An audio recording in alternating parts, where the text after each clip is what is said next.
Hi, Marbs here.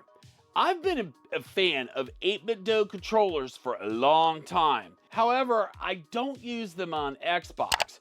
Primarily, I've been using them on Switch and, also on my Apple TV and for other things altogether, but not for Xbox.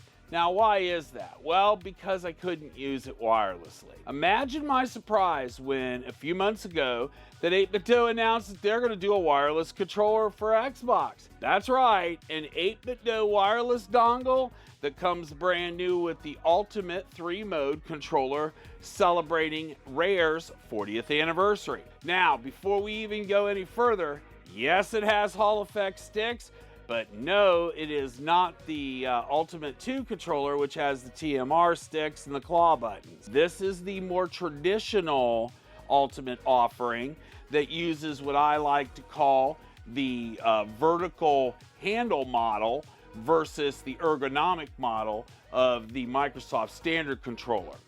In the box, you get the controller itself, you get a couple of stick tops, you get the charging base, you get the cable, and you get a couple of manuals, and also the dongle. Now, the dongle is the key thing here, and that's what makes it wireless on Xbox. Now, this is the first time that 8BitDo has had a wireless Xbox version.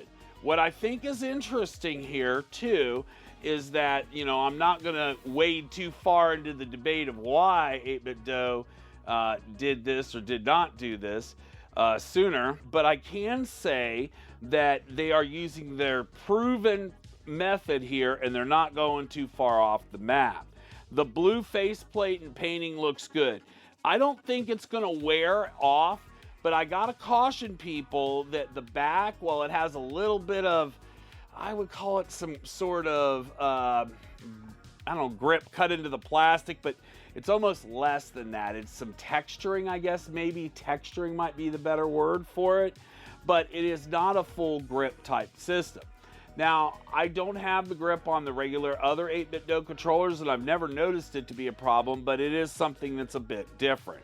Sticks are black stick tops, chrome shafts, gold D-pad, which I gotta say at first I didn't really care for, but as I used it more, I really did like it. It is kind of a multifunctional D-pad because it has the ability to turn the volume up and down on your controller by using a special command set here. Now, it has an app called the Ultimate Software for 8BitDo, and we've seen this app before and used it on other 8BitDo products. Now, they have it for Xbox and for Windows too. But I gotta say, I had a lot of problems with the app on Xbox and updating the controller. And eventually, I ended up moving to PC to get the controller properly updated. So I would say, at least at this point, using the app, your mileage may vary. Now, as far as the controller itself, okay, I like the bumpers, I like the triggers.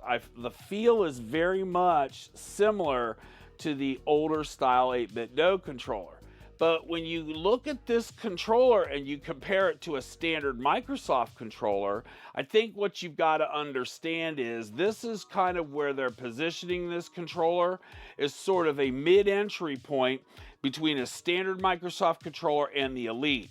You get the 2 buttons on the back, but you don't get 4 paddles on the back. Okay, you don't get any claw buttons at the top like in the Ultimate 2.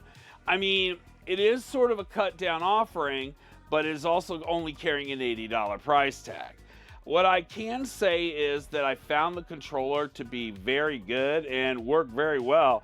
I would describe the experience as sort of like any other 8BitDo controller I've used.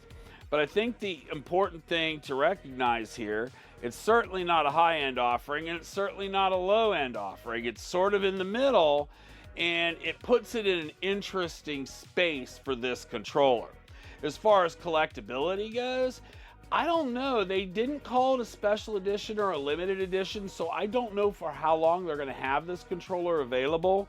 But I gotta say, it's an interesting looking design, and with its striking yellow buttons and blue paint job, I do think it is a controller that will attract a lot of attention.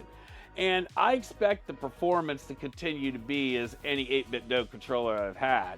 So that's kind of what my thoughts are about the 40th anniversary rare 8BitDo controller.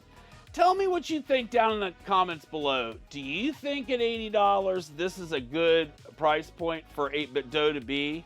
I know a lot of you would have rather had the Ultimate 2 with the TMR sticks, the additional buttons. You know, I got to be honest with you. I do think that is a little bit of a missed opportunity.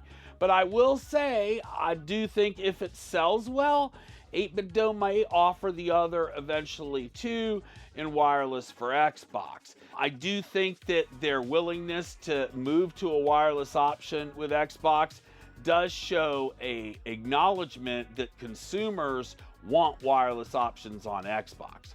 So, thank you for watching and subscribe for me.